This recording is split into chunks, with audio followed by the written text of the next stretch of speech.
আজকে না দিনটা খুব লেজিভাবেই কাটিয়েছি আমি, তাই সারাদিনে আর কিছু ব্লগও করিনি। আর আজকে লাঞ্চের পর একটু ঘুমিয়েও নিয়েছিলাম। 4:30 নাগাদ যখন ঘুম ভাঙলো, বাইরে বেরিয়ে দেখি ওয়েদারটা বেশ ভালোই ঠান্ডা। তাই ভাবলাম একটু এই জানলাটার কাছে বসে একটা আম খাই। গরমে এই বিকেলবেলা আম খাওয়াটা যেন বাঙালির একটা ম্যান্ডেটরি হ্যাবিট, তাই না বলো? আর কিছুক্ষণ বাইরের দিকে তাকিয়ে মনে মনে অনেক কিছু ভাবছিলাম। সারাদিন আজকে ইনস্টাগ্রাম স্ক্রল করে খালি ভালো ভালো খাবারের ভিডিও আর রিল দেখেছি। তাই ভাবলাম এই বিকেলের টাইমটায় কিছু ভালো খাওয়া যাক। আর এই হঠাৎ ভালোটা যেটা আমার মাথায় এসছে সেটা শুনলে তোমরাও হয়তো হাসবে। ভাবলাম একটু পরোটা বানাই, বাটার দিয়ে খাবো।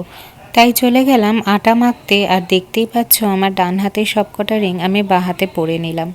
আটা মাখলাম, ময়দা মাখলাম না, কারণ আমি ময়দা খাওয়াটা অ্যাভয়েডই করি। আগে জানো তো, যখন এরকম পরোটা বা লুচি খাওয়ার ইচ্ছা হতো আমি কিন্তু কারোর ওপর ডিপেন্ডেন্ট থাকতাম, কারণ আমি পারতাম না। এখন সময়ের সাথে সবটাই শিখে গেছি। আর আমি কি মনে করি জানো তো, যে ভালো খেতে পারে বা যার খাওয়ার বিষয়টা খুব পছন্দ সে ভালো রান্না করতেও শিখে যায়।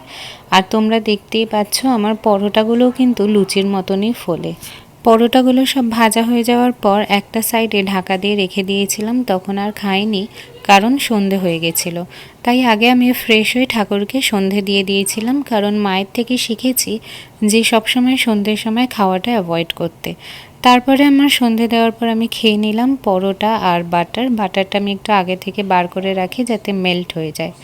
মামনি জানো তো নিজে দুধ চা খায় না, কিন্তু দুধ চাটা খুব ভালোই বানায়।